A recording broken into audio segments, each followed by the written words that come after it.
आपके नाम में ही इंद्रजीत है, तो आपका जीतना तो तय ही था। परंतु ये बात ठीक है कि शब्द की महिमा अपरंपार है, और शैलेंद्र के शब्द जो थे वो इतने अच्छे थे कि हर एक की जुबान पर आते थे। अभी हमारे जो पूर्व उपाध्यक्ष थे स्वानंद किरकिरे जी, उन्होंने एक गीत लिखा, बहती हवा सा था वो, उड़ती पतंग सा था वो।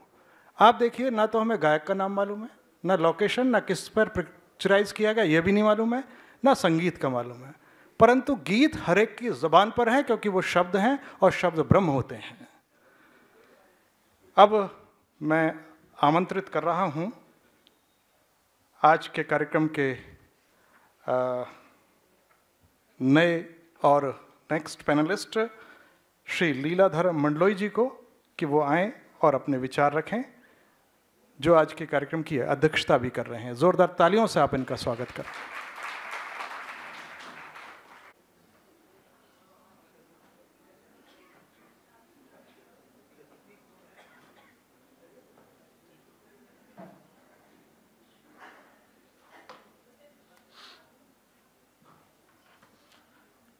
आप सभी को नमस्कार।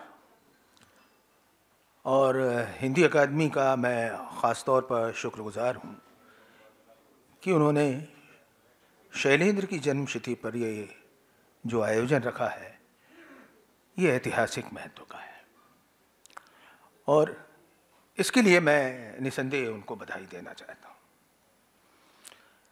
दूसरी बात यह है कि शैलेंद्र को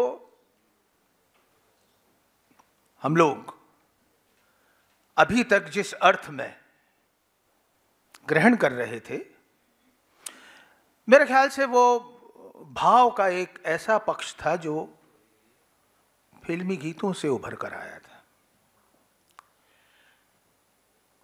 लेकिन हम सभी जानते हैं कि फिल्म एक ऐसा माध्यम है जो वैश्विक है, और अब स्मार्टफोन में आने के बाद तो वो उन इलाकों में भी पहुंच गया जहां पर फिल्म के थिएटर नहीं है। और हम सब लोग जो एक हद तक पढ़े हुए हैं या कम पढ़े लिखे हैं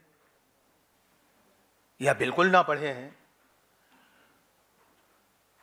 उनके लिए इस दिल का बड़ा महत्व होता है। जो आदमी दिल में उतर जाए उससे बड़ा रचनाकार कोई नहीं होता। तो एक तो शैलेंद्र जनता के रचनाकार, और एक ऐसे रचनाकार जिन्होंने साहित्य के मानदंडों से कोई समझौता नहीं किया। आवारा की बात हुई, एक लेखक आवारा ही होता है। एक सच्चा कलाकार जो होता है वो जब तक आवारा नहीं होगा, जब तक उसमें अदब की आवारगी नहीं होगी, तब तक ना वो जनता से जुड़ सकता है और ना जनता के लिए लिख सकता है। वो सबसे पहले क्या करता है? दिल ने हमसे जो कहा हमने वैसा ही किया। दिल ने हमसे जो कहा हमने वैसा ही कहा, फिर कभी फुर्सत मिली तो सोचेंगे बुरा था कि भला। लेकिन इस दिल के साथ विवेक नहीं है, यह शैलेंद्र के साथ कभी नहीं हुआ। देखिए क्या है कि मैं यहां एक बात बहुत खास तौर पर कहना चाहता हूं। अच्छा, उसके पहले एक बात और कह दूं, और पूरे आदरणीय मंच को हाजिर नाजिर करके कि मैं अध्यक्ष हूं, मैं चाहूं तो जितना भी बोल सकता हूं, लेकिन किसी और से नहीं कहा गया, मुझसे जरूर कहा गया कि आप कम बोलिए। तो क्या बात है, हम तो कम भी बोल सकते हैं। मैं आपको यह कहना चाहता हूं कि जब यहां इतनी तालियां बज रही हैं, बहुत बड़ी बात है, लेकिन इसके साथ एक बात और सोचना चाहिए जो शैलेंद्र के जो समकालीन हम ख्याल रचनाकार थे, उनको एक बात का बड़ा दुख रहा फिल्मों में रहते हुए कि उनको हिंदी साहित्य में महत्व नहीं दिया गया। इत्तेफाक से यहां जो बात हुई उसमें किसी ने यह नहीं कहा कि ये जो रचनाएं हैं वो हिंदी साहित्य में भी उसी पाए की हैं जिस पाए का कोई हिंदी का बड़ा रचनाकार हो सकता है। और मेरी निगाह में मैं देखता हूं, कम दृष्टि होगी, छोटी होगी, हो सकती है, क्यों नहीं हो सकती, कि जब मैं हिंदी या लोक मिश्रित हिंदी या खड़ी बोली के संदर्भ में जब फिल्मी गीतकारों की बात करता हूं तो मेरी सूची इस जो अक्लमंद नहीं है उसकी सूची शैलेंद्र से शुरू होती है और शैलेंद्र पे खत्म हो जाती है। ये बात हम उर्दू में शाहिर के बारे में कह सकते हैं। बहुत मुमकिन है कि और भी उदाहरण, लेकिन वो क्यों, ये बात जानना बहुत जरूरी है। सबसे बड़ी बात यह है कि वे इप्टा में थे मुंबई में 1946 में। इप्टा का मतलब वो बात है कि जो एकदम सामान्य, एकदम ऐसा आदमी जिसकी कोई चिंता ना करता हो, अपने नाटकों में, अपनी राइटिंग में इप्टा उसकी चिंता करती थी। दूसरी, वो रेलवे यूनियन के बहुत गहरे प्रतिबद्ध संबद्ध कार्यकर्ता थे, मजदूरों की हक की लड़ाई में लड़ते रहे, बहुत दृढ़ और जुझारू थे, और भारत के शासकों को संबोधित करती हुई, इसमें नेहरू जी भी शामिल हैं, उसमें तमाम बड़े नेता शामिल हैं, उनको संबोधित करते हुए उन्होंने कविताएं लिखी। और आजादी के बाद की जो राजनीति थी, उस राजनीति को अगर कहीं समझना है और दुनिया को बदलने के स्वप्न का कोई अंतिम सिपाही है तो वो शैलेंद्र। वैश्विकता की बात हुई, मैं एक बात कहना चाहता हूं, वो ये, शैलेंद्र के फिल्म साहित्य ही नहीं, अन्य साहित्य में जो लोक से वहां तक शुरू होता है, उसने दुनिया को इंटीग्रेट करने का, जोड़ने का और सेकुलर बनाने का जो काम किया वो किसी और रचनाकार ने नहीं किया। कोई भी जाति, धर्म, लिंग, रक्त, रंग, भाषा से परे उनका सेकुलरिज्म था। आज जिस हम हिंदू मुस्लिम की बात कर रहे हैं, दो खांचों में बंधा हुआ या बटा हुआ, शैलेंद्र में कहीं नहीं मिलेगा आपको। वो इसके खिलाफ थे। तो ये जो सेकुलरिज्म एक रचनाकार में होता है, उसे आप सुविधा के लिए जनवादी कह लें, मार्क्सवादी कह लें, या हम तो बोलते हैं कि किसी भी पार्टी, किसी भी विचारधारा का कह लें, लेकिन ये दुनिया तब तक एक है, तब तक इंटीग्रेटेड है, जब तक आप अपने सोचने, करने, लिखने, पढ़ने में सेकुलर ना हो।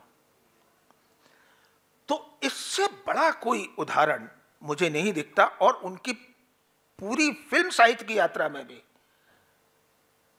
कोई एक पंक्ति सांप्रदायिक बता दे, एक पंक्ति आपको शैलेंद्र की सांप्रदायिक नहीं मिलेगी। मित्रों, हमारे जो कवि या हमारा जो कालजयी साहित्य, क्लासिक्स और विश्व की तमाम भाषाओं का, उनके तीन आधार तत्व हैं। पहला प्रेम यानी मोहब्बत, दूसरा करुणा यानी दर्द, और तीसरा मनुष्यता यानी इंसानियत। इन तीनों से बाहर विश्व का कोई साहित्य नहीं है। सारे बड़े पुरस्कार, वो नोबेल पुरस्कार, वो कुछ भी हो, इन्हीं तीन सार तत्वों के, और ये तीनों शैलेंद्र में है। इसलिए हम उनको बहुत बड़ा अदब का साहित्यकार भी मानते हैं। अमूमन हम लोग क्या देखते हैं कि भी हमारा जो क्लासिक साहित्य है उसमें किसी आज के रचनाकार में क्या दिखाई देता है?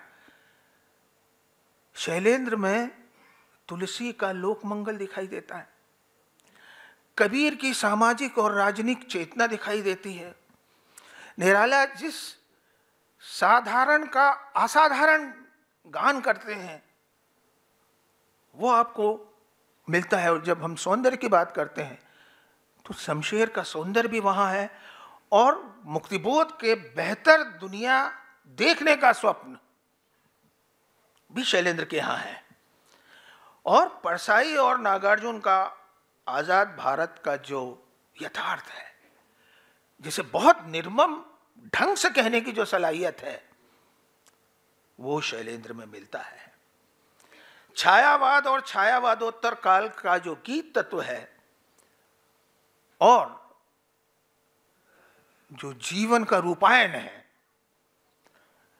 कि जहां पर आप एक गांव से लेकर एक शहर और शहर से लेकर दुनिया की कल्पना कर सकते हैं, वो सारी जो रेखाएं हैं, कहीं रंगों में, कहीं दृश्यों में, कहीं फिल्मों में, कहीं आंसू में, कहीं प्रेम में, कहीं करुणा में, सब शैलेंद्र के यहां मिलती है।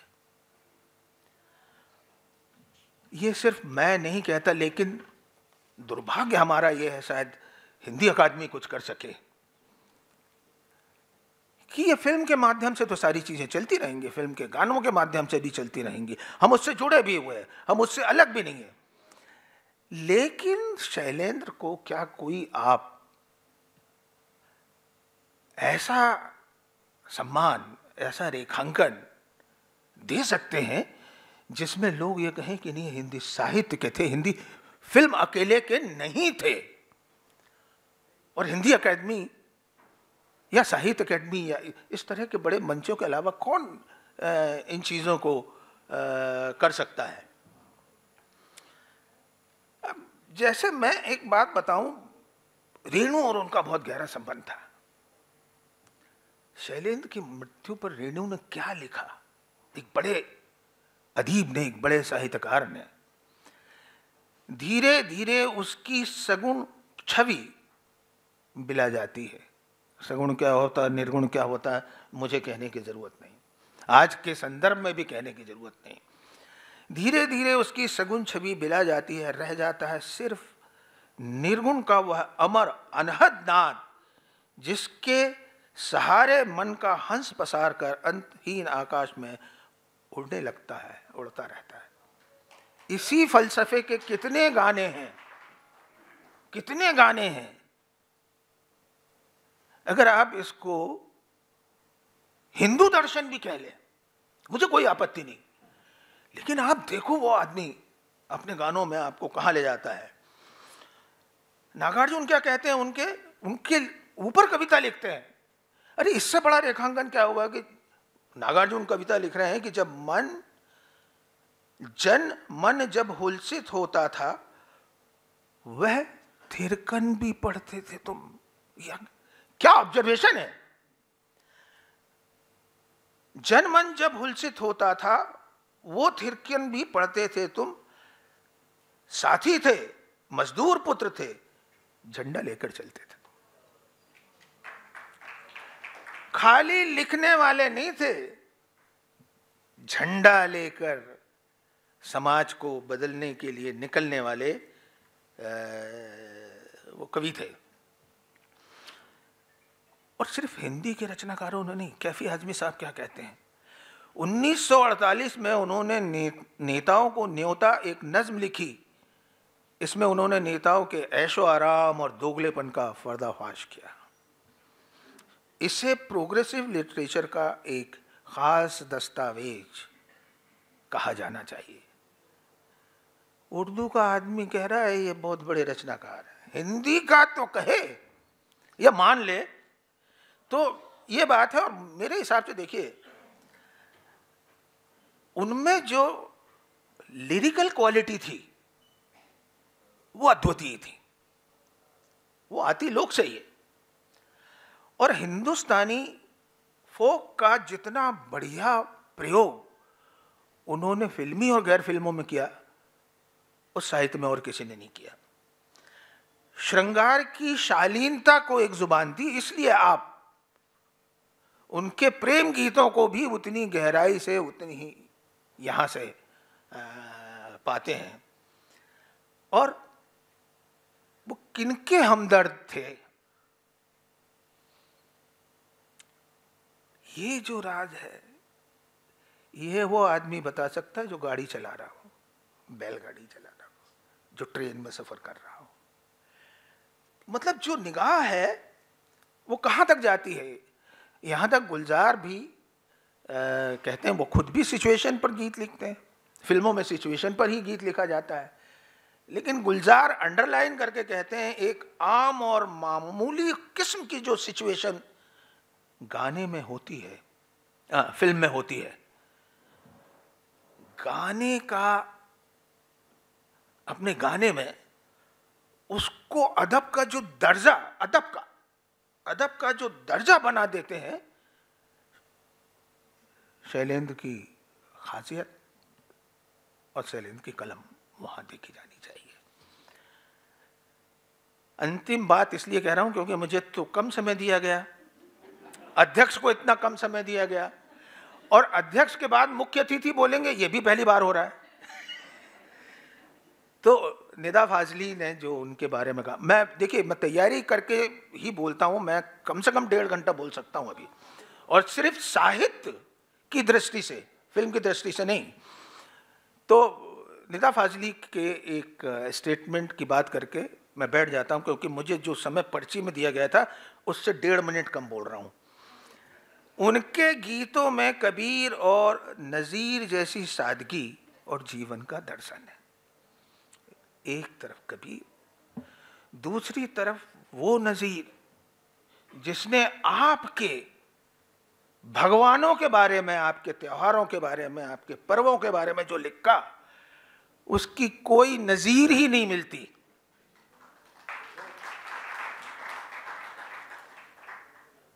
हिंदी और उर्दू का समन्वय करके जिस गंगा जमनी तहजीब की बात हम रोज पीटते रहते हैं अपने भाषणों में, उस तहजीब को, और जो सच में इस दुनिया को बचाने वाली परंपरा है, आपसी परंपरा है, सद्भाव की परंपरा है, वो मुझे जिस तरह से शैलेंद्र में दिखाई देती है, माफ कीजिएगा कहीं और नहीं दिखाई देती। अगर मैं नहीं देख सका तो ये मेरी कमी है, लेकिन मैं सचमुच चाहता हूं कि शैलेंद्र का ये जो पूरा सरमाया है, इस सरमाए को लेकर हिंदी साहित्य में उनकी जो प्रतिष्ठा होनी चाहिए थी, जो ना हो सकी, और अंततः देखिए, ये जो शैलेंद्र की बात ही नहीं करता, बाकी सारे जो फिल्मी दुनिया है उसमें एक फिल्म आती है, चली जाती है, एक हीरो होता है, फिर उसके बाद कैरेक्टर में आ जाता है, फिर कहीं आ जाता है। तो कौन सी चीज स्थायी हो सकती है? अगर फिल्म साहित्य की दृष्टि से भी देखें तो साहित्य की किस सरकारी संस्था ने उनको एक आर्काइवल इंपॉर्टेंस दे के उनकी सारी चीजों को सहेज के रखा है? आज भी इस पर्दे पर जो दिखाया गया वहां से, वो कहीं वहां से लिया गया, कहीं वहां से लिया गया, कहीं वहां से लिया गया। अरे ये अगर वो हिंदी साहित्य का इतना बड़ा आदमी था तो आपके पास क्यों नहीं होना चाहिए सब? तो कोई एक आर्काइव्स ही बनाए। थोड़ा सा ज्यादा बोला हो तो माफ कीजिएगा, शुक्रिया। धन्यवाद श्री लीलाधर मंडलोई जी। और जैसा कि आप सभी को पता है कि संगोष्ठी के बाद संगीत का कार्यक्रम होना है, शैलेंद्र जी के गीतों के ऊपर प्रस्तुति होनी है। लगभग शैलेंद्र जी के बारे में सभी बातें कही जा चुकी हैं और शैलेंद्र जी के संस्मरण हम बड़े मनोयोग से सुनना चाहते हैं। अब मैं आमंत्रित कर रहा हूं आदरणीय मनोज शैलेंद्र जी को कि वो आएं और कुछ संस्मरण हमें ऐसे सुनाएं जो बहुत कम लोगों को पता हो। आदरणीय मनोज शैलेंद्र जी, तालियों से स्वागत कीजिए।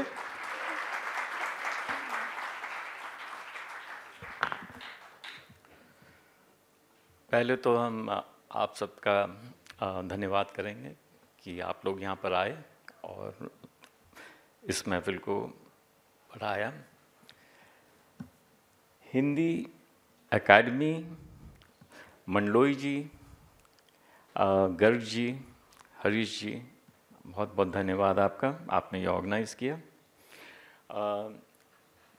राजीव जी, इंद्रजीत सिंह जी और भावना जी, बहुत बहुत धन्यवाद आपको भी। आप लोग ने बाबा के गाने, कविताओं के बारे में इन सब लोगों से बहुत कुछ सुना, और जो हम उस पर नहीं जाएंगे। हम आपको घर के बारे में, अब हमारे निजी जीवन के बारे में कुछ बात बताना चाहेंगे। हालांकि समय इतना तो है नहीं कि हम बोलते जाएं, पर कोशिश करेंगे संक्षेप में जितना बता सकें आपको बताएं। जैसा आप सबको पता है, बाबा सोशलिस्ट माइंडसेट के थे और दुनिया में गरीबी, पीड़ित लोगों को देख के उनको बहुत दुख होता था और वो चाहते थे कि उनका किस तरह से उद्धार करें और उनको सुखी जीवन जीने का मौका मिले। तो अपने तरफ से वो जो कर सकते थे वो करते थे। और आपको ये भी पता है कि वो कम्युनिस्ट पार्टी में मेंबर थे कुछ सालों तक, बाद में तो छोड़ दिया था। पर इन कम्युनिस्ट विचारधारा का इन्फ्लुएंस उनके घर में जो हम देखते हैं वो पूजा पाठ के विषय पे होगा। घर में हमारे पूजा पाठ बिल्कुल ना के बराबर था। साल में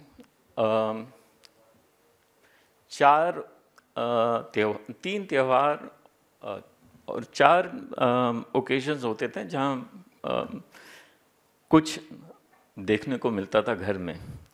माँ पूजा पाठ में रुचि रखती थी, पर पिताजी बिल्कुल नहीं, उनका कोई उसमें वो नहीं था इंटरेस्ट। माँ साल में 2 दिन उपवास जरूर रखती थी। एक तो कृष्ण जन्माष्टमी के दिन और दूसरा महाशिवरात्रि के दिन। अब माँ जब व्रत रखती थी तो हम भी उनके साथ व्रत रखने की कोशिश करते थे। इस वजह से नहीं कि हमें कृष्ण जी और शिव जी की बड़ी आस्था थी, पर माँ ने जो हलवा बनाया होता था, मिठाई होती थी, फल होते थे, वो उपवास खोलने के बाद खाने को ज़रूर मिलेगा, इसलिए हम भी उपवास रखते थे। अगला त्यौहार जो बहुत मन से मनाते थे घर में, वो था होली का त्यौहार। इसमें कोई पूजा पाठ घर में नहीं होती थी, पर बाबा भी बहुत पूरे जोश से ये त्यौहार मनाते थे। होली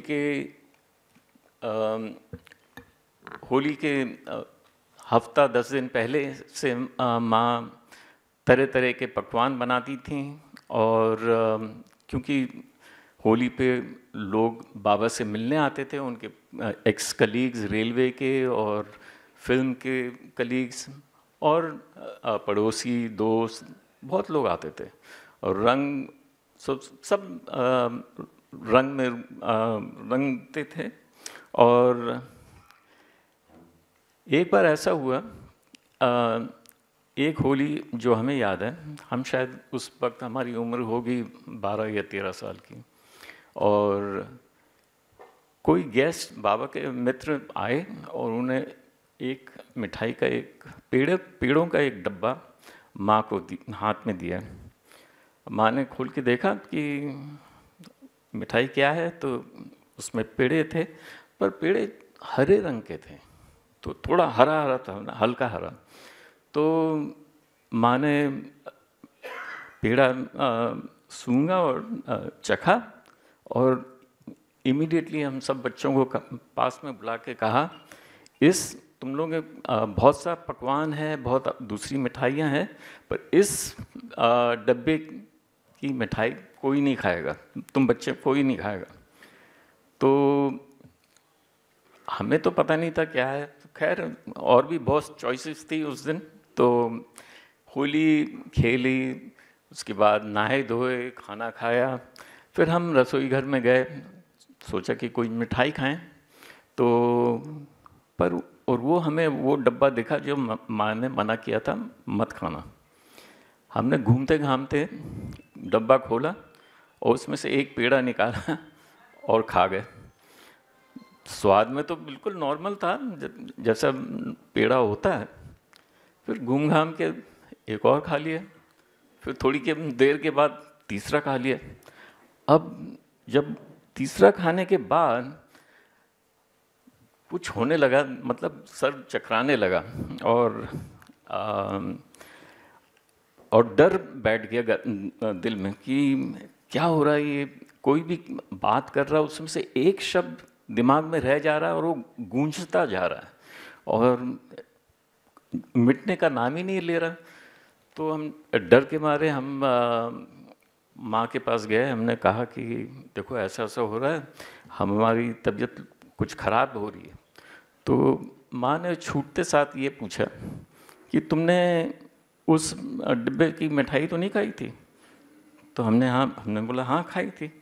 तो कितने पेड़े खाए थे? तो हमने कहा 3। तो उन्होंने 3? तो हमने बोला हाँ, तो वो तुमको पता नहीं वो भांग के पेड़े हैं और इसलिए तुम लोगों को मना किया था खाने के लिए। अगर हमारी तबीयत ठीक होती तो हमारे को माँ एक थप्पड़ जरूर जड़ देती, पर क्योंकि तबीयत ख़राब थी, मत हो रही थी, तो उन्होंने छोड़ दिया हमें डांट के, और फिर डॉक्टर के पास ले गए और पता नहीं क्या क्या हुआ, और फिर उसके बाद 4-5 घंटे के बाद वो शांत हो गया, वो प्रॉब्लम हट गई। अगला और चौथा जो फेस्टिवल घर में मनाया जाता था वो दिवाली में माँ लक्ष्मी गणेश जी की मूर्ति रख के बताशा और पता नहीं मिठाइयाँ सजा के घी का दिया जला के प्रार्थना करती थी। उसमें भी बाबा शामिल नहीं होते थे, पर हम बच्चे वहाँ पर बैठते ज़रूर थे। फिर पटाखे बजते थे और बाबा उसमें शामिल होते थे। अब हम ये बात बताना चाह रहे हैं कि हमारा जो पूजा पाठ का जो विषय था वो बहुत ही वीक था, ऐसा जब घर के संदर्भ में। अब हमारा ननिहाल झांसी था और हमारे नाना जी और बड़े मामा जी वहाँ पर रहते थे, और गर्मियों की छुट्टी में और सर्दियों की छुट्टी में अक्सर माँ हम बच्चों को लेकर झांसी जाती थी। और हमारे बड़े मामा जी के बच्चे 3 बच्चे जो थे वो हमसे उम्र में बड़े थे, बाकी हमारी उम्र या हमसे छोटे थे, और हमें खूब आनंद आता था उनके साथ मिलजुल के रहने में। उनमें एक हमारी कज़न सिस्टर थी सुधा, जो अब नहीं है, और वो बहुत ही फायरी लड़की थी और उनको गाने बजाने का भी बहुत शौक़ था। तो शाम के समय वो सब हम भाई बहनों को इकट्ठा करके और वो ओम जय जगदीश हरे का पाठ करती थी, और 1 महीने के रोज़ यही पाठ करते करते वो कंठस्थ हो गया। और अब वापस गए जाते बम्बई, घर में तो कोई करता नहीं है, तो पर ये दिमाग में रहता था। झांसी में और एक बात थी, हमारे नाना जी सुबह उठ के स्नान करने के बाद भागवत गीता का पाठ करते थे और उसके बाद अपना ब्रेकफास्ट वगैरह करते थे। नाना जी हम सब बच्चों को बुलाकर कहते थे कि तुम लोगों को भी ईश्वर का ध्यान करना चाहिए। और माथे पे उंगली टिका के कहते थे यहाँ पर ईश्वर को ध्यान करो और उनसे प्रार्थना करो कि तुम अच्छे इंसान बनो और वगैरह वगैरह। अब वापस आते हैं बम्बई। कभी कभी नाना जी बम्बई आ जाते 2-3 महीने के लिए और हम लोग उनके साथ कमरा शेयर करते थे, शैली भैया और हम और नाना जी तीनों जन उस पलंग पे साथ सोते थे। नाना जी शाम को रात के सोने के पहले ध्यान करते थे आँख जोड़ के, आँख बंद करके, और हम दोनों को भी बोलते थे तुम लोग भी करो। तो अब वो मतलब उनके 2-3 महीने रहने के रोज़ रोज़ करने के बाद वो आदत सी पड़ जाती थी और फिर वो चले जाते थे वापस झांसी। अब वो चले जाते थे पर हम कंटिन्यू करते थे वो ध्यान करना। तो एक बार बातों बातों में बाबा ने हमसे पूछा कि तुम तो प्रार्थना करते हो, क्या करते हो रोज़ रात पे सोने से पहले, क्या प्रार्थना करते हो? हमने बोला हम सब आप लोगों की कुशलता का ध्यान करते हैं और मांगते हैं कि आप सब की सेहत अच्छी रहे और लंबा जीवन मिले आप लोगों को। तो और फिर हमने बाबा से पलट के पूछा कि आप किसको क्या प्रार्थना करते हो, किसकी पूजा करते हो? बाबा ने बोला हम किसी चित्र की या किसी मूर्ति की पूजा नहीं करते हैं, हम इंसानियत में विश्वास करते हैं। हम अच्छा इंसान बनना चाहते हैं, हम सच्चाई के रास्ते पे चलना चाहते हैं, और यही हमारा लक्ष्य रहता है कि हम किसी भी इंसान को दुख न पहुंचाएं। और यही हमारा मतलब पूजा पाठ या ध्यान जो तुम करते हो ये हमारा उसका इक्विवेलेंट है। तो हमें उस वक्त तो इतना समझ में नहीं आया, पर अब जब सोचते हैं इट वाज ऑल अबाउट इंसानियत और being a good human being. तो उनका वही गोल रहता था। आगे और एक बात बता दें आप लोगों को कि बाबा को पढ़ाई लिखाई का बहुत शौक था और लैंग्वेजेस का उनको बहुत रुचि थी कि वो भाषा सीखें। बॉम्बे में जिस बॉलीवुड के जो अभी बॉलीवुड कह रहे हैं, फिल्म इंडस्ट्री में जिन लोगों के साथ उनका संपर्क रहता था वो ज़्यादातर बंगाली लोग थे, बिमल रॉय, सलील चौधरी, एच.डी. बर्मन सब। और उनसे बात करते करते बाबा बंगाली में बहुत फ्लुएंट हो गए थे और काफ़ी अच्छी बंगाली बोलते थे।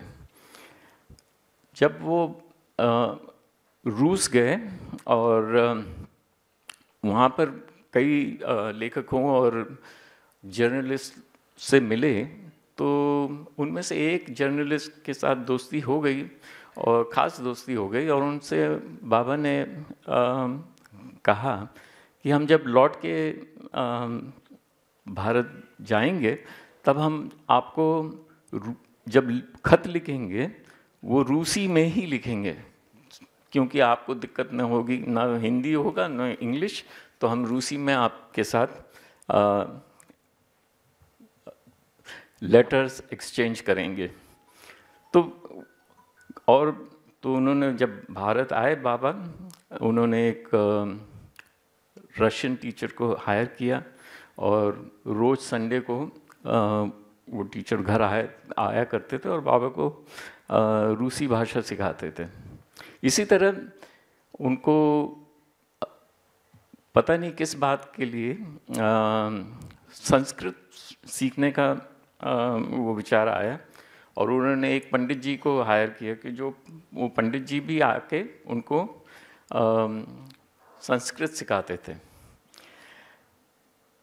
ये जो हम बता रहे हैं वो बहुत ही अजीब इंटरेस्ट था उनका सीखने का। और बाबा होते तो घर में अगर होते तो बहुत ही कम थे, पर शाम को अगर घर पे रहते तो हम अपना होमवर्क लेके उनके पास जाते और अलजेब्रा ज्योमेट्री का जो क्वेश्चंस थे वो उनसे हम पूछते। तो अब हम और बाबा किताब देखते थे और थोड़ी देर के बाद उसका हल ज़रूर दे देते थे। और पर हम अब ये सोचते हैं कि उनको कैसे याद था ये, कि हमें तो इतना याद अभी भी नहीं है कि अलजेब्रा ज्योमेट्री के प्रॉब्लम सॉल्व कर दें, तो पर वो कर देते थे।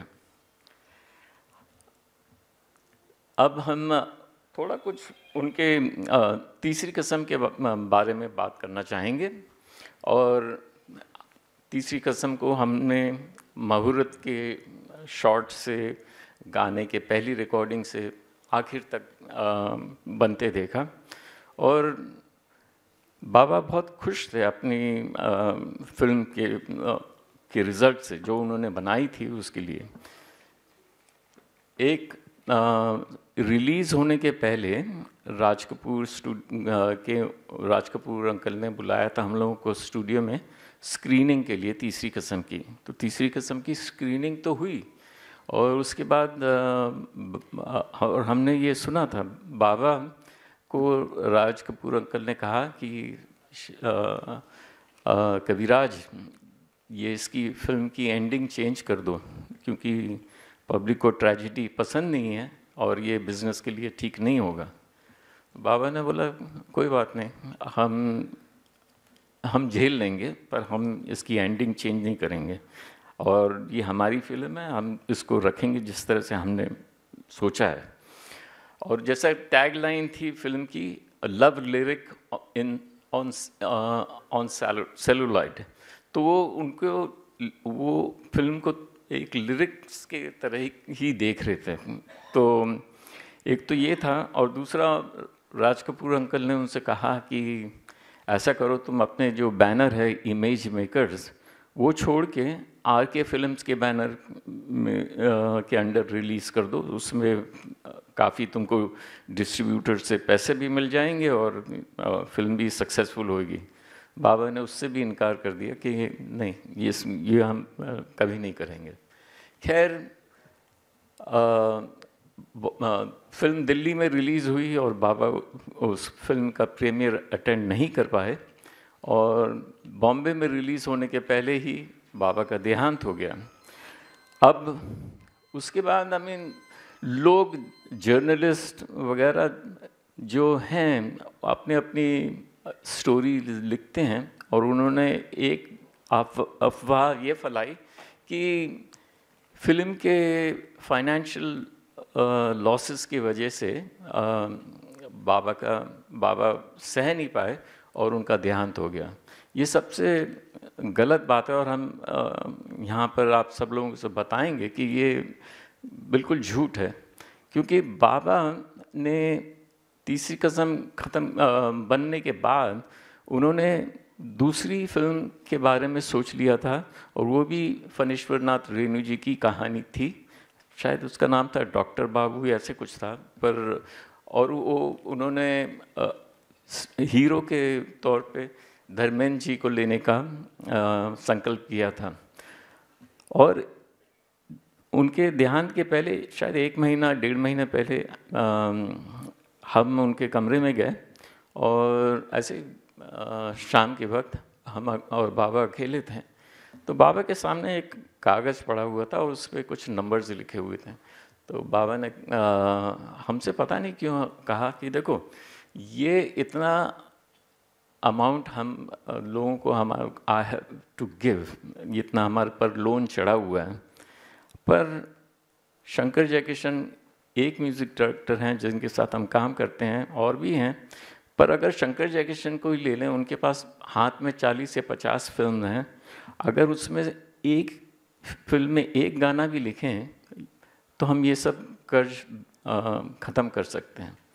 तो और अब जब हम सोचते हैं कि ये कैसे लोग स्टोरीज़ बना के बेच रहे हैं कि फाइनेंशियल लॉस की वजह से, और बाबा उस तरह का मनी पैसा कोई कभी दिक्कत नहीं हुई पैसे की।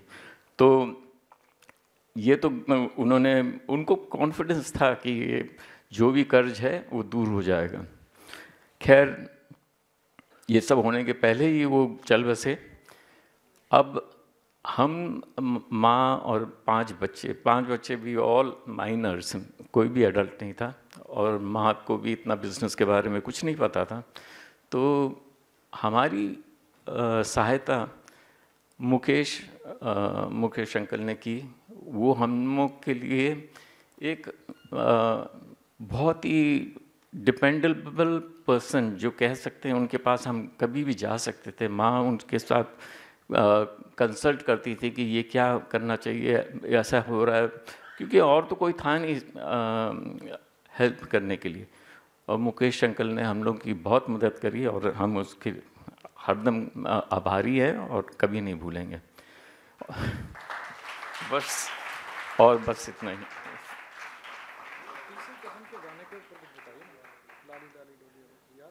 हाँ, अच्छा, हरीश जी कह रहे हैं तीसरी कसम गाने के लाली लाली डुलिया के बारे में कुछ कहें।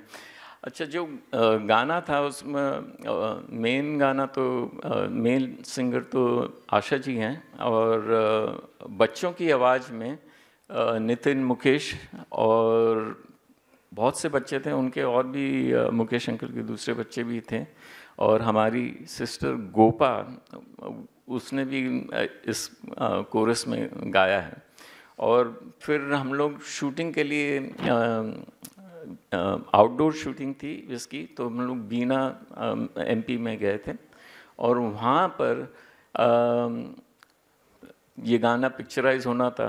तो सारे घर के सारे बच्चे शैली भैया को छोड़ के सारे बैलगाड़ी के पीछे दौड़ा दिए गए थे, और हम खैर थोड़ा तो आपने देखा होगा कि सबसे बड़े हम ही थे उसमें, और पर थोड़ी हमारे को झिझक लग रही थी, तो सर नीचे रख रहे थे हम। खैर हम तो अब उसके, अब व्हेन आई लुक बैक, अपने आप को हम ये भी कह सकते हैं, I was a star in a national award winning film.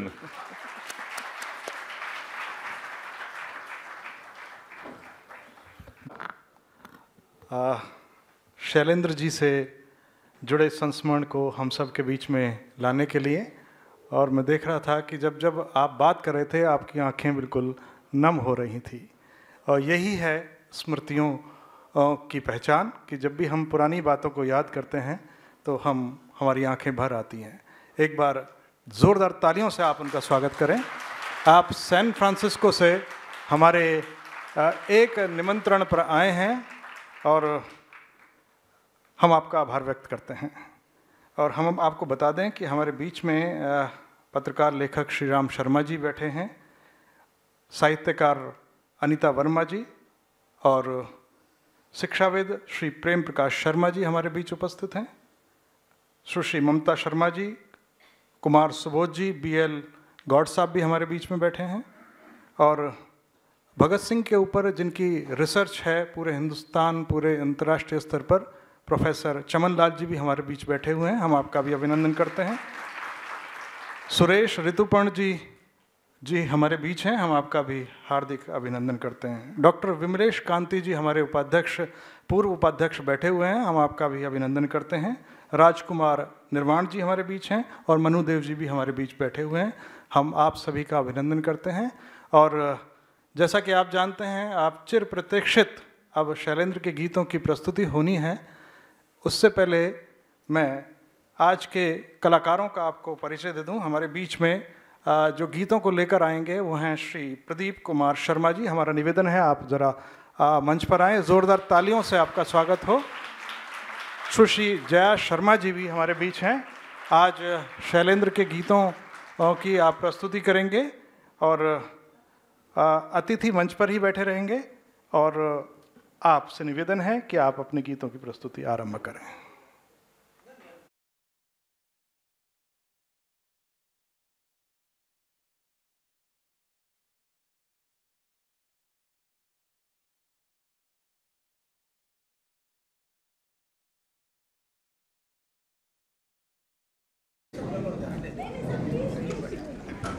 जी को नमस्कार, आदरणीय मनोज जी को नमस्कार और सीमा जी नमस्कार।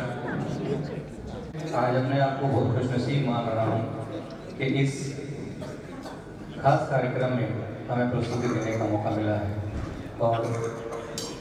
और इंस्पायर करने वाले गाने भी हैं और लव सॉन्ग्स भी हैं उसमें, क्योंकि शैलेंद्र जी ने अपनी पहली फिल्म में ही ये दर्शन किया था कि अब चूंकि मैं मैदान में आ गया हूँ तो मैं सब तरह के गाने लिख सकता हूँ और लिखूँगा। तो ठीक है, शुरू करते हैं। ये मॉनिटर थोड़ा सा बढ़ा दिया जाए, थोड़ा सा हल्का सा, और म्यूज़िक चेक कर लेते हैं।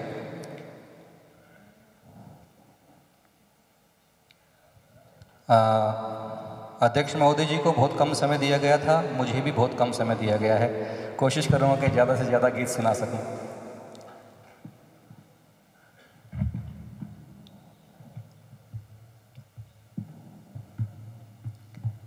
शैलेंद्र जी की याद में या अन्य किसी खास हस्ती की याद में तो उसमें बहुत फरमाइशें भी आ जाती हैं, लेकिन आज हमारे पास समय कम है तो शुरू करता हूँ। एक 4-5 गानों की मेडले बनाई है, पहले उससे शुरुआत करेंगे। उसमें कई गाने आप एक साथ सुन सकेंगे।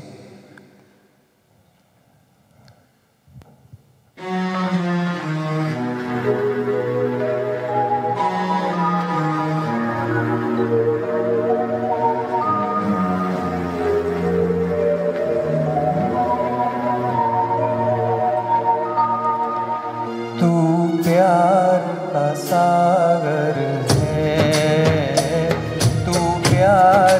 सागर है, तेरी एक बूंद के प्यासे हम, तेरी एक बूंद के प्यासे हम, लौटा जो दिया तूने, लौटा जो दिया तूने, चले जाएंगे जहाँ से हम, चले जाएंगे जहाँ से हम।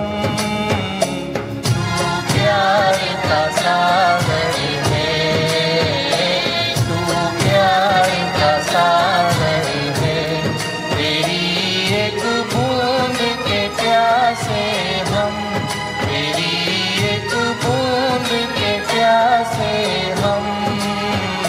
तू प्यार का सागर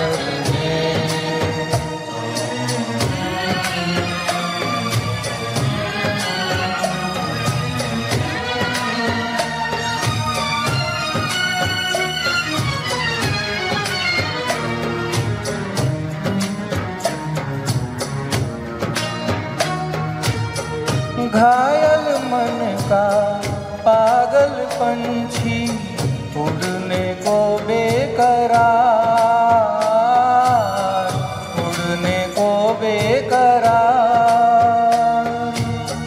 पंख है कोमल, आँख है धुंधली, जाना है सागर पार, जाना है सागर पार।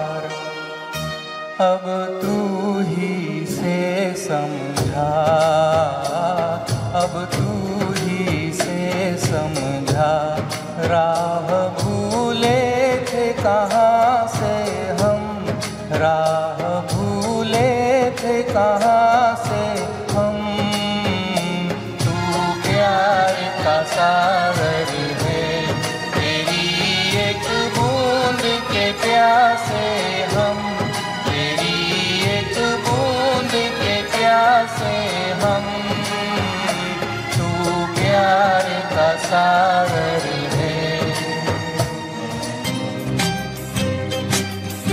थोड़ा इसमें इफेक्ट डाल दीजिए।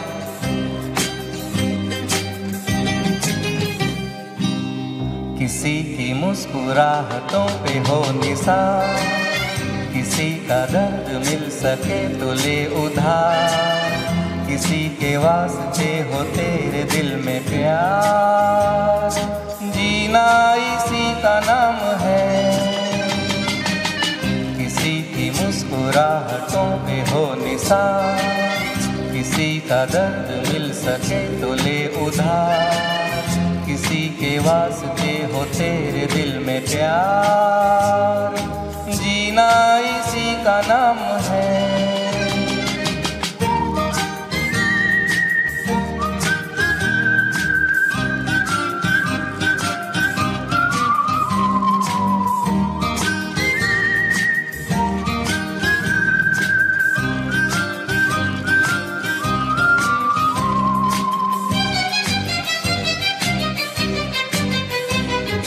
माना अपनी जेब से फकीर है, फिर भी यारो दिल के हम अमीर हैं। माना अपनी जेब से फकीर है, फिर भी यारो दिल के हम अमीर हैं। मिटे जो प्यार के लिए वो जिंदगी, जले बहार के लिए वो जिंदगी, किसी को हो ना हो हमें तो एतबार, जीना इसी का नाम है।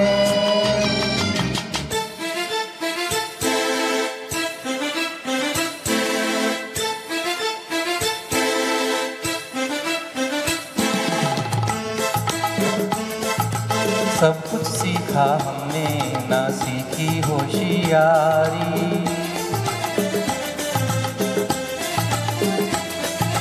सब कुछ सीखा हमने ना सीखी होशियारी, सच है दुनिया वालों के हम हैं अनाड़ी।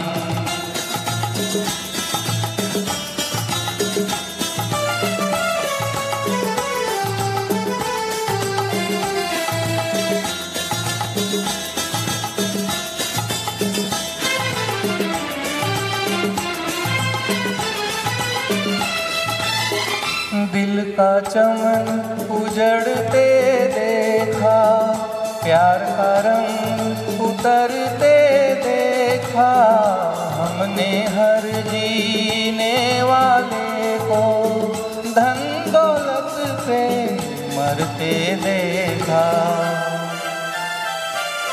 दिल पे मरने वाले मरेंगे भिखारी, दिल पे मरने वाले मरेंगे भिखारी, सच है दुनिया वालों के हम हैं अनाड़ी।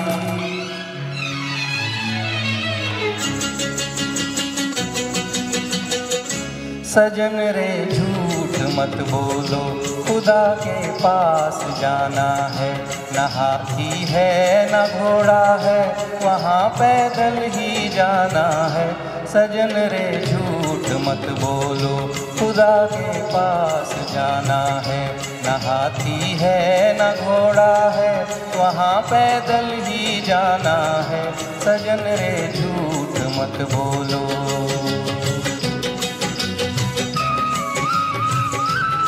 इसमें तुम्हारे वर्ड यूज़ किया है, मैं हमारे वर्ड यूज़ किया करूँगा क्योंकि मैं भी उसमें शामिल हूँ।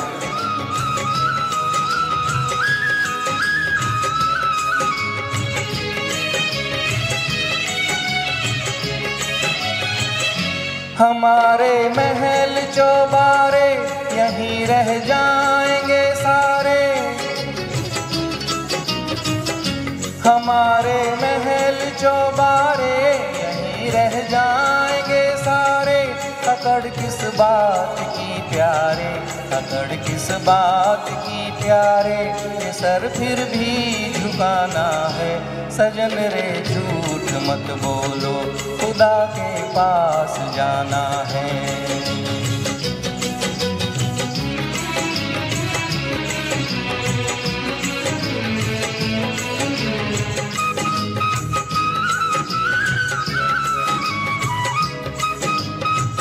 और क्या खूब लिखा है, भला कीजिए भला होगा, बुरा कीजिए बुरा होगा, भला कीजिए भला होगा, बुरा कीजिए बुरा होगा। वही लिख लिख के क्या होगा, वही लिख लिख के क्या होगा, यहीं सब कुछ चुकाना है। सजन रे झूठ मत बोलो, खुदा के पास जाना है। न हाथी है न घोड़ा है, वहाँ पैदल ही जाना है। सजन रे झूठ मत बोलो, खुदा के पास जाना है। Thank you so much, thank you so much. और आवाज़ देना चाहूँगा अपने साथी कलाकार जया शर्मा को। दिल से दिल की बात आपने खूब सुनी होगी, कई कवि लिख के गए हैं, और नज़रों से नज़रों की बात भी खूब सुनी होगी, लेकिन शैलेंद्र जी लिख कर गए हैं दिल की नज़र से और नज़रों की दिल से बात। तो हेलो जी।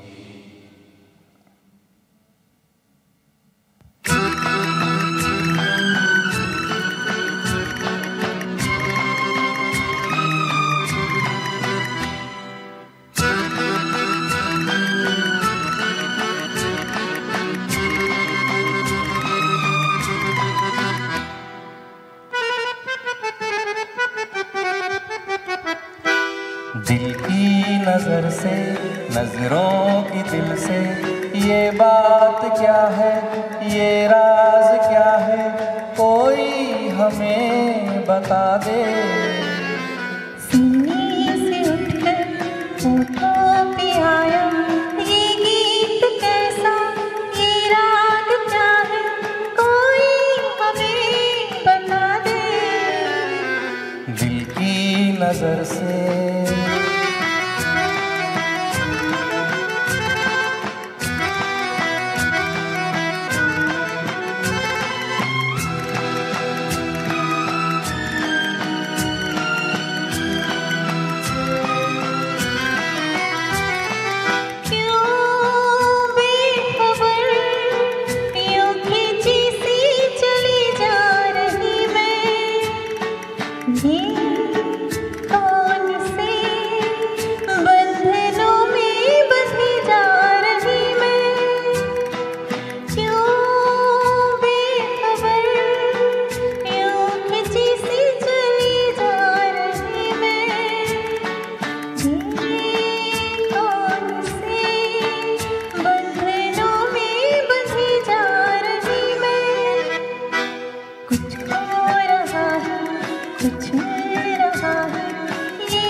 क्या देख कर आज है इतने खुश चांद तारे।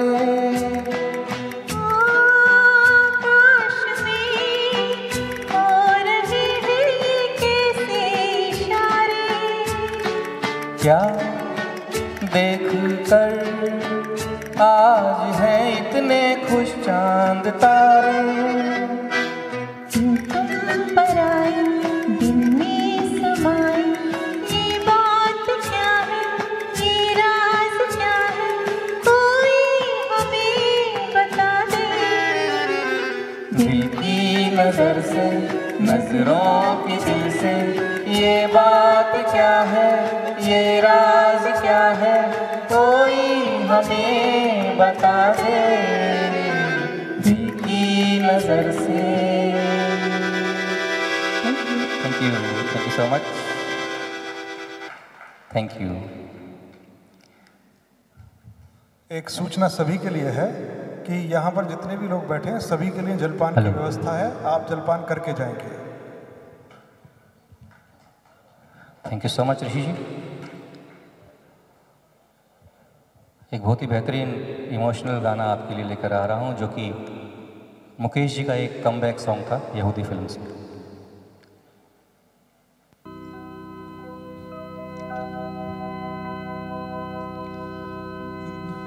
दिल से तुझको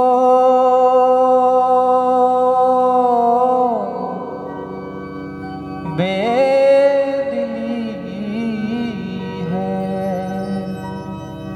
मुझको है दिल का गुरूर,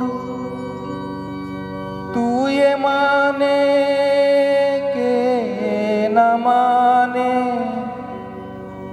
लोग मानेंगे जरूर। ये मेरा दीवानापन है या मोहब्बत का सुरूर। ये मेरा दीवानापन है या मोहब्बत का सुरूर। तू न पहचाने तो है ये तेरी नजरों का कसूर। ये मेरा दीवानापन है।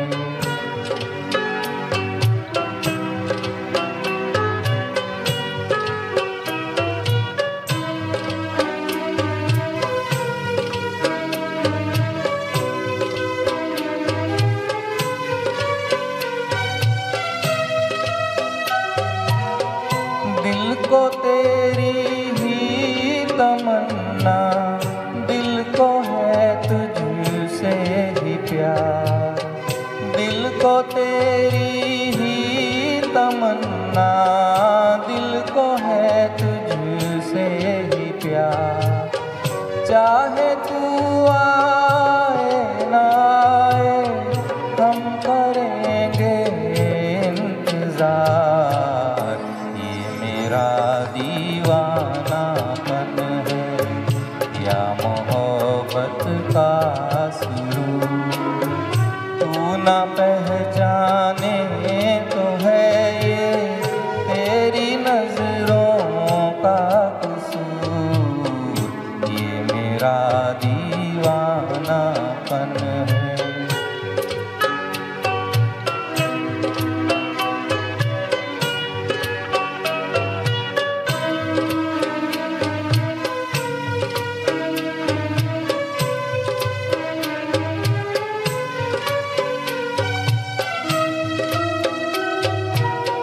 ऐसे वीराने में एक दिन घुट के मर जाएंगे हम।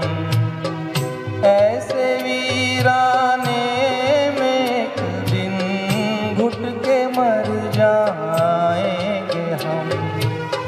जितना जी चाहे पुकारो फिर नहीं आएंगे हम। मेरा दीवानापन है या मोहब्बत का सुरूर। तू न पहचाने तो है ये तेरी नजरों का कसूर। ये मेरा दीवानापन है, ये मेरा दीवानापन है, ये मेरा दीवानापन है। Thank you so much, thank you. ये सब जो तालियां बजा रहे हैं ये शैलेंद्र जी की कलम का जादू है। और आवाज़ देना चाहूँगा साथी कलाकारा जया शर्मा को एक बेहतरीन डुएट के लिए। और बहुत पसंद किया गया था ये डुएट राज कपूर साहब और नरगिस जी का।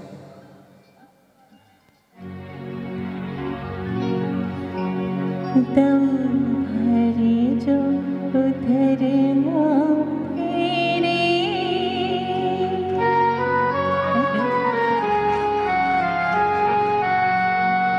दम भरे जो उधर फेरे, ओ चंदा मैं उनसे प्यार करूँगी, बातें हजार करूँगी। दम भर जो धर्म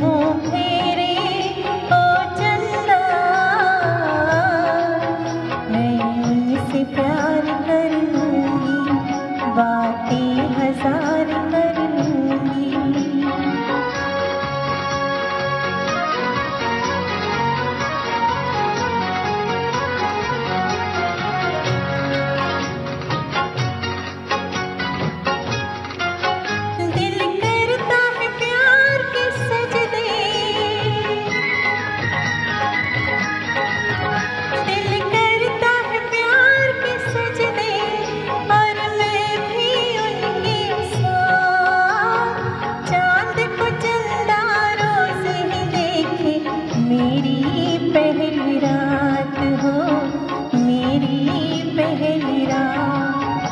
बादल में अब छुप जा रे ओ चंदा,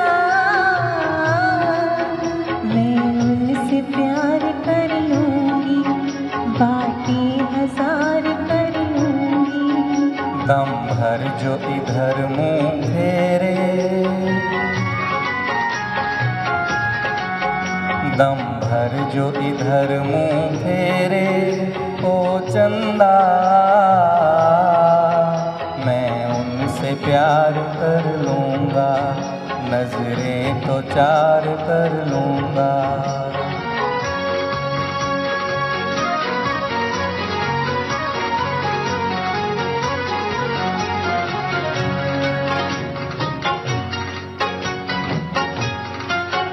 मैं चोर हूँ काम है चोरी,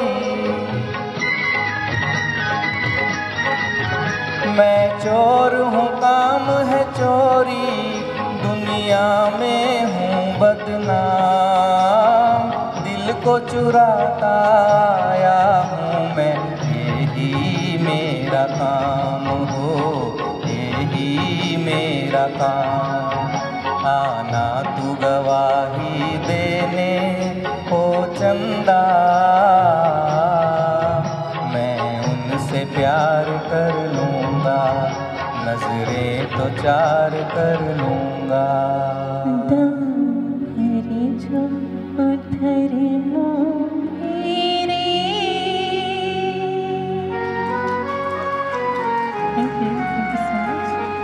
thank you so much, thank you.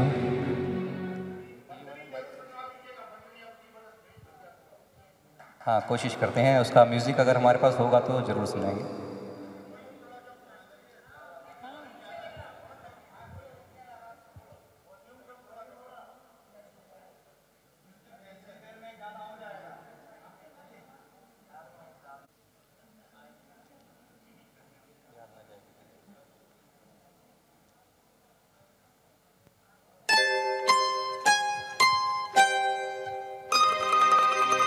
गाना लेकर आ रहा हूँ जो अमला जी ने याद किया था आज।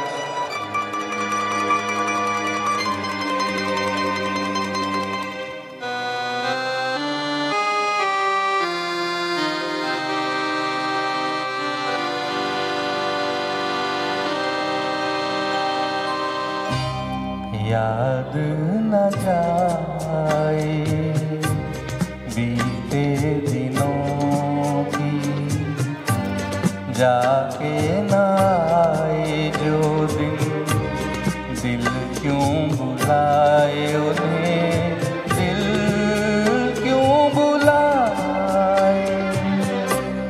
याद न जाए बीते दिनों की, जाके ना आए जो दिन, दिल क्यों बुलाए उन्हें, दिल क्यों बुलाए।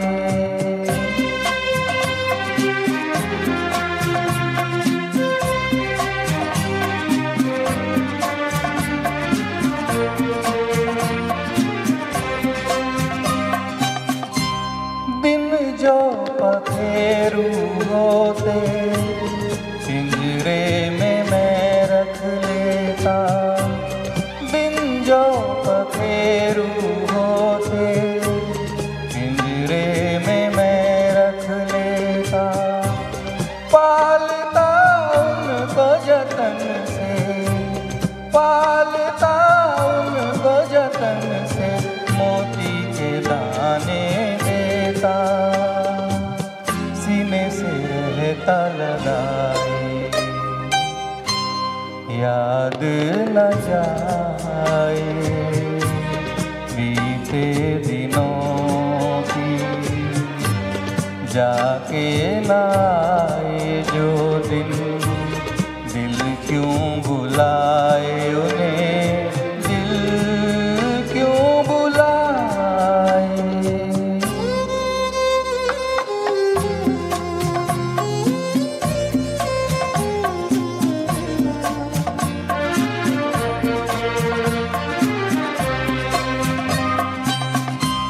तस्वीर उनकी छुपा के रख दूं जहाँ जी चाहे, तस्वीर उनकी छुपा के रख दूं जहाँ जी चाहे।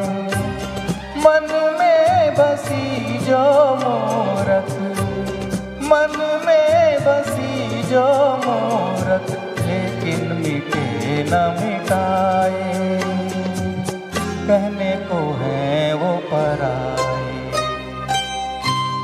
याद न जाए बीते दिनों की, जाके न आए जो दिन, दिल क्यों बुलाए उन्हें, दिल क्यों बुलाए, याद न जाए बीते दिनों की।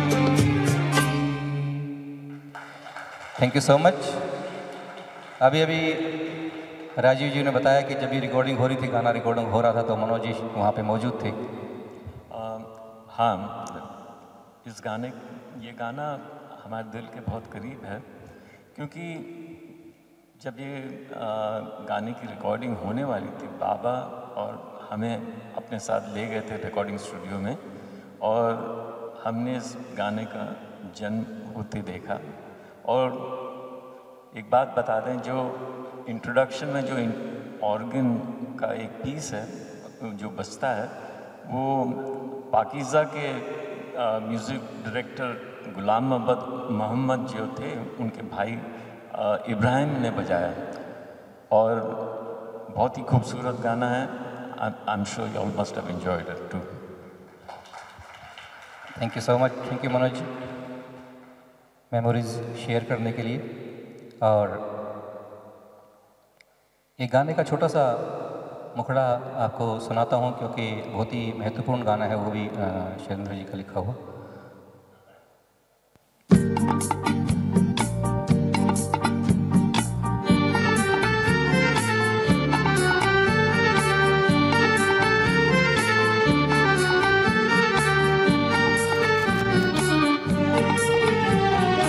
अंधे जहां के अंधे रास्ते, जाए तो जाए कहाँ, अंधे जहान के अंधे रास्ते, जाए तो जाए कहाँ, दुनिया तो दुनिया तू भी पराया, हम यहाँ ना वहाँ, दुनिया तो दुनिया तू भी पराया, हम यहाँ ना वहाँ।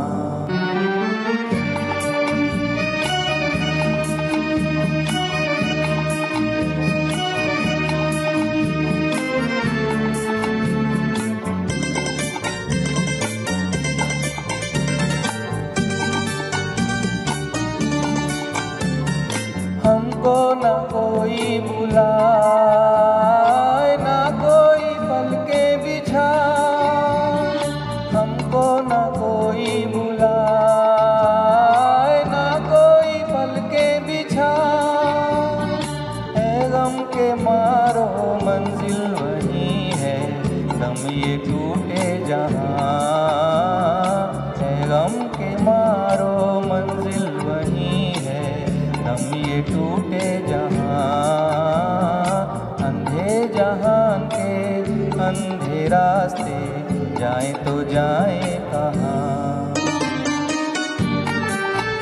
इसका एक छोटा सा टुकड़ा मैंने सुनाया आपको, क्योंकि ये बहुत ही महत्वपूर्ण गाना शैलेंद्र जी का लिखा हुआ। एक खास गाना जो दिल एक मंदिर फिल्म का लता जी का गाया हुआ बहुत ही मार्मिक सॉन्ग है, वो आपकी नज़र कर रही हैं जया शर्मा।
तुम्हारी प्रेम कहानी। रुक जा रात ठहर जा रे चंदा, बीते न मिलन की बेला। आज चांदनी की नगरी में अरमानों का मेला। रुक जा रात ठहर जा रे चंदा।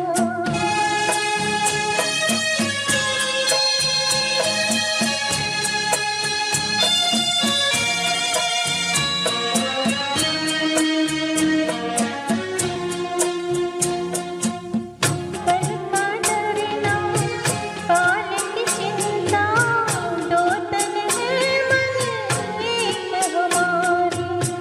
जीवन सीमा के आगे भी आऊंगी मैं संग तुम्हारे, आऊंगी मैं संग तुम्हारे।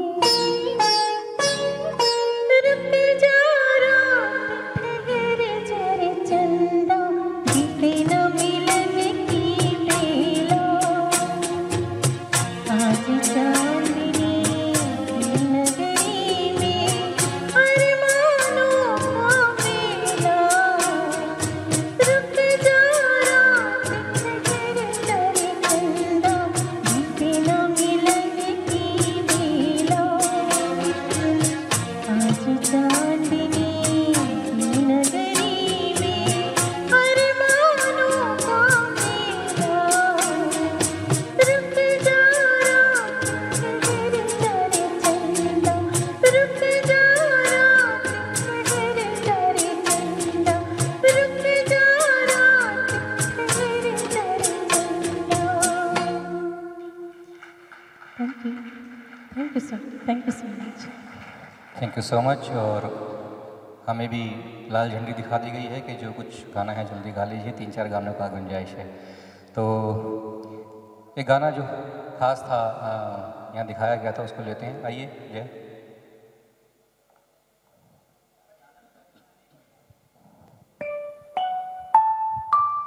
चली कौन से देश गुजरिया तू सज धज के, चली कौन से देश गुजरिया तू सज धज के। जाऊं पिया के देश उड़सिया मैं सज धज के, जाऊं पिया के देश उड़सिया मैं सज धज के। चली कौन से देश गुजरिया तू सज धज के।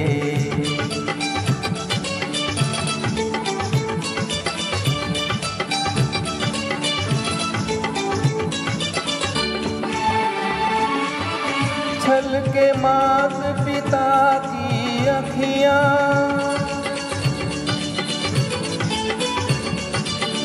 रोए तेरे बचपन की सखियाँ।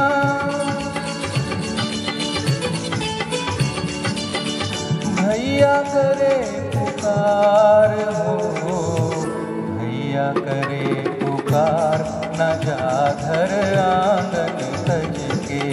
जाऊं पिया के देश उड़सिया मैं सज धज के। चली कौन से देश गुजरिया तू सज धज के।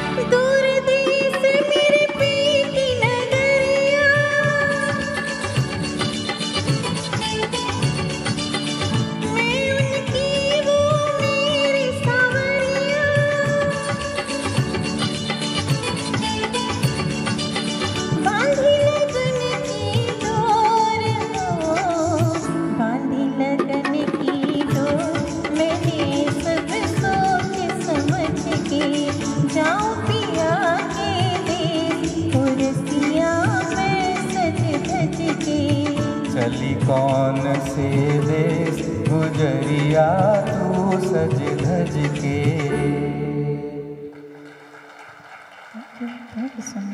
और जो बात हो रही थी वैश्विक गीतों की, वो ले लेते हैं। आवारा हूँ सारंगा।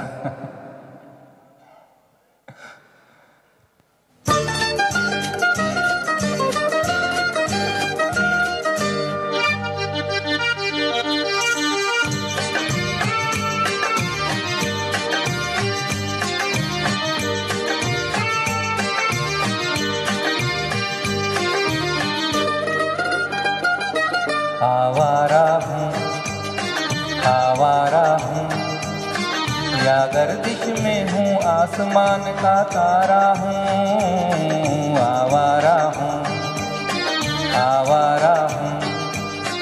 या गर्दिश में हूँ, आसमान का तारा हूँ। आवारा हूँ।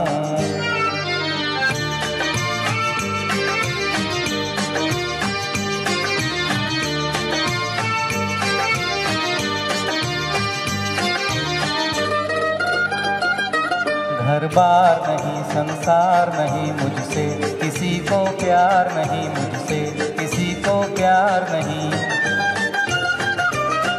उस पार किसी से मिलने का इकरार नहीं मुझसे, किसी को प्यार नहीं मुझसे, किसी को प्यार नहीं। सुनसान नगर अनजान डगर का प्यारा हूँ। आवारा हूँ, आवारा हूँ या गर्दिश में हूँ, आसमान का तारा हूँ।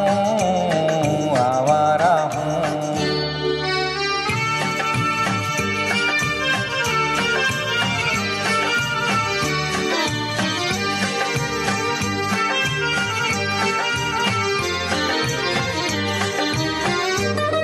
आबाद नहीं बर्बाद सही, गाता हूँ खुशी के गीत मगर, गाता हूँ खुशी के गीत मगर। जख्मों से भरा सीना है मेरा, हंसती है मगर ये मस्त नजर। दुनिया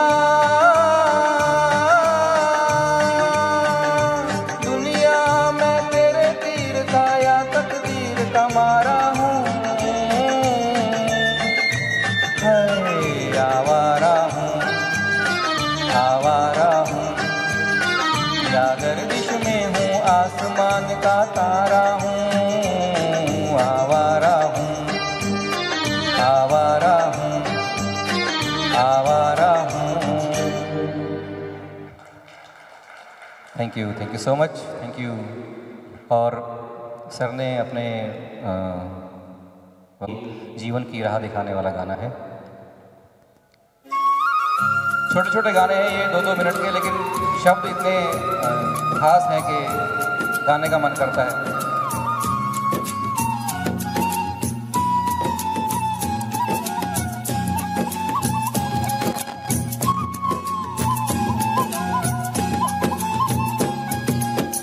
बहुत दिया देने वाले ने तुझको, बहुत दिया देने वाले ने तुझको। आंचल ही न समाए तो क्या कीजिए, बीत गए जैसे ये दिन रहना, बाकी भी कट जाए दुआ कीजिए।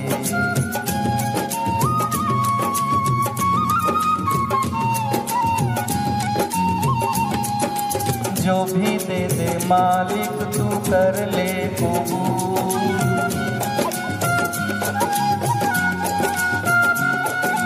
जो भी दे दे मालिक तू कर ले कबूल।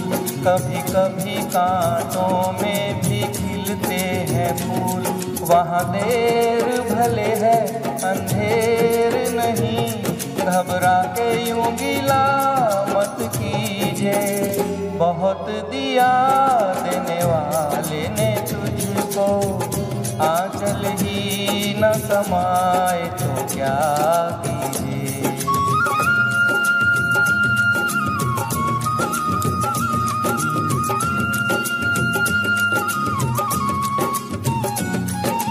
देंगे दुख कब तक भरम के ये चोर,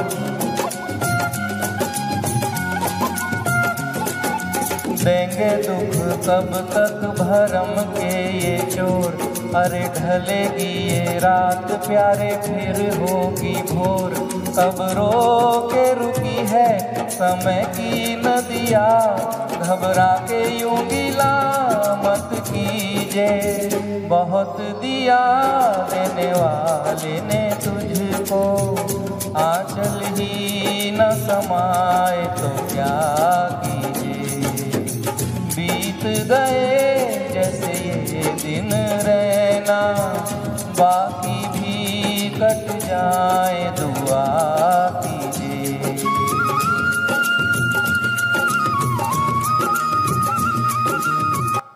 और जल्दी से एक डुएट गाना आपको सुना देते हैं। सभी लोग बैठे हैं और हम एक सूचना दे दें कि हिंदी अकादमी आपको स्वतंत्रता दिवस पर एक कवि सम्मेलन का आयोजन करती है और इस कार्यक्रम का आयोजन कल शाम को आप आईपी यूनिवर्सिटी में जो इसका ईस्ट कैंपस है वहाँ पर आयोजित किया जा रहा है। जिसको कार्ड चाहिए वो कार्ड ले लीजिएगा।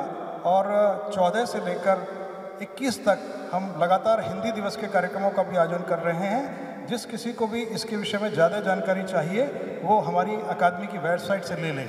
और हम लगातार हिंदी के प्रचार प्रसार के लिए काम करते रहते हैं। तो आप कवि सम्मेलन में सभी आमंत्रित हैं, प्रवेश निःशुल्क है, सभी की उपस्थिति प्रार्थनीय है। आखिरी गाना ले लेते हैं, last song of the evening. और गाना ऐसा है कि जिसके बोल भी अच्छे हैं और धुन भी अच्छी है, आप सब एंजॉय करेंगे।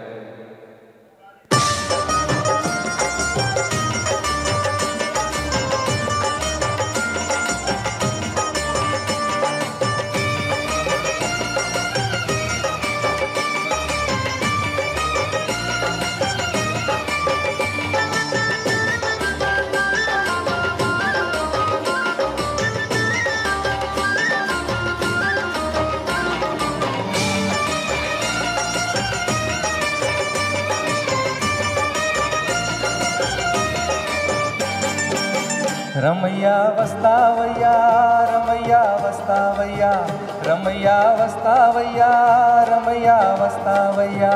मैंने दिल तुझको दिया, मैंने दिल तुझको दिया। ओ रमैया वस्तावैया, रमैया वस्तावैया, रमैया वस्तावैया, रमैया वस्तावैया। मैंने दिल तुझको दिया, मैंने दिल तुझको दिया। ओ रमैया वस्तावैया, रमैया वस्तावैया।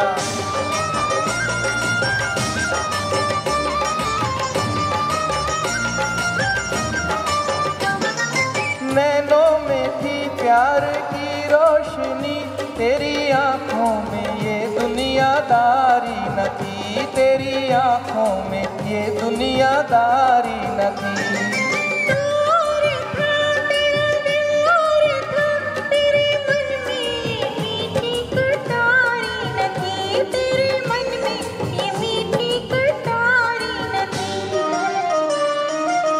मैं जो दुख पाऊं तो क्या आज पछताऊं तो क्या, मैं जो दुख पाऊं तो क्या आज पछताऊं तो क्या। मैंने दिल तुझको दिया, मैंने दिल तुझको दिया। ओ रमैया वस्तावैया, रमैया वस्तावैया।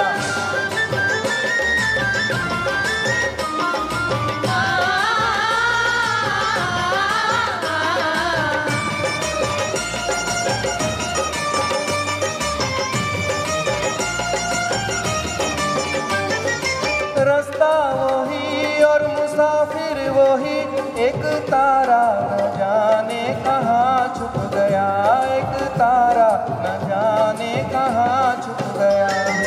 दुनिया वही, दुनिया वाले वही, कोई क्या जाने किसका जहाँ लुट गया, कोई क्या जाने किसका जहाँ लुट गया। मेरी आँखों में रहे कौन जो मुझसे कहे, मेरी आँखों में रहे कौन जो मुझसे कहे। मैंने दिल तुझको दिया, मैंने दिल तुझको दिया। ओ रमैया वस्तावैया, रमैया वस्तावैया, रमैया वस्तावैया, रमैया वस्तावैया रमैया वस्तावैया। Thank you so much, thank you. धन्यवाद। आपने देखा कि कितने सुंदर गीतों का प्रस्तुतिकरण आपने किया। शैलेंद्र हिंदी के गीतों के लिए बहुत जाने जाते थे और उसका बिल्कुल अच्छी तरह से प्रेजेंटेशन आपने किया है। आपको हार्दिक धन्यवाद। जोरदार तालियों से इनका स्वागत करें। अब मेरा निवेदन है श्री मनोज जी से कि वो आप दोनों कलाकारों का मोमेंटो देकर स्वागत करें। जया शर्मा जी। हेलो, ये श्रोताओं में अशोक निर्माण जी बैठे हुए हैं? बैठे हो ना? मैं यहाँ पर गेट पर इंतजार कर रहा हूँ। Thank you.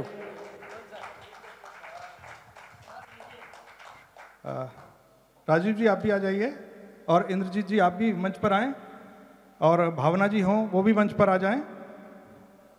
और मेरा निवेदन है मनोज जी से कि वो प्रदीप शर्मा जी का मोमेंटो देकर सम्मान करें।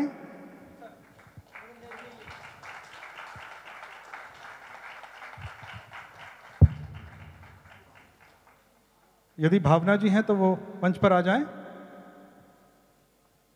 एक समूह चित्र के साथ फिर मैं धन्यवाद ज्ञापन करूंगा। उसके बाद कार्यक्रम विधिवत रूप से संपन्न हो जाएगा।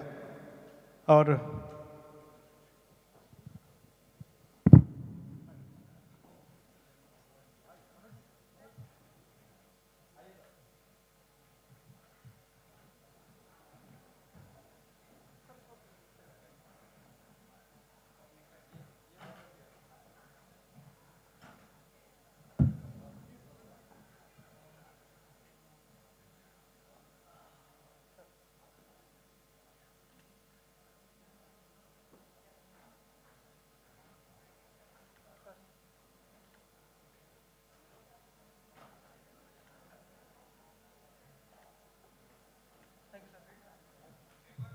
हिंदी अकादमी के जितने भी सदस्य हैं और हमारे कर्मचारी हैं वो आ जाएं। एक चित्र समूह चित्र हो जाएगा और राम जोशी जी भी और जितने भी हमारे लोग हैं वो ऊपर मंच पर आ जाएं।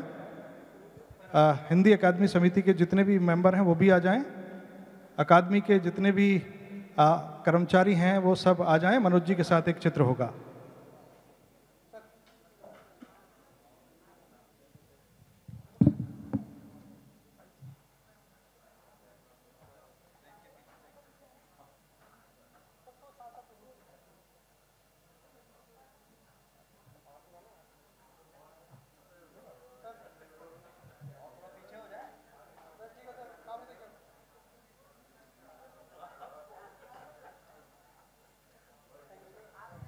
बहुत बहुत धन्यवाद।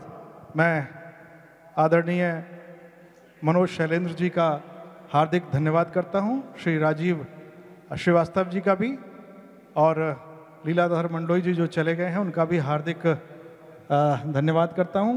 और हमारे पास यहाँ पर जो उपस्थित हैं डॉक्टर इंद्रजीत सिंह जी की आपका भी बहुत बहुत आभार व्यक्त करता हूं कि आपने इतना समय हमें दिया। यहाँ उपस्थित सभी श्रोताओं का, दर्शकों का, आपका सबका आभार। और मैं दिल्ली सरकार का आभार भी व्यक्त करता हूं कि हमारे कला संस्कृति मंत्री श्री सौरभ भारद्वाज जी का और उपाध्यक्ष श्री सुरेंद्र शर्मा जी का और हिंदी अकादमी के सचिव श्री संजय कुमार गर्ग जी का भी बहुत बहुत आभार कि उन्होंने हमें इन कार्यक्रमों को करने की प्रेरणा दी। मैं हिंदी अकादमी के जो संचालन समिति है उसका भी धन्यवाद करता हूं और यहाँ हिंदी अकादमी के सभी कर्मचारियों का भी धन्यवाद। साथ में मैं यहाँ के जितने भी टेक्नीशियन हैं उनका भी धन्यवाद करता हूँ। धन्यवाद। अपना फोन नंबर देंगे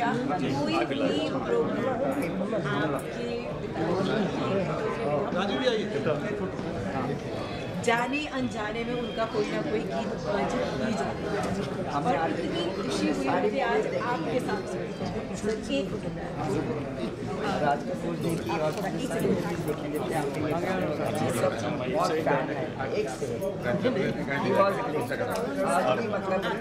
एक सेकंड के लिए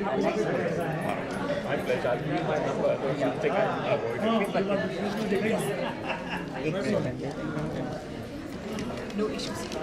एक फोटो प्लीज।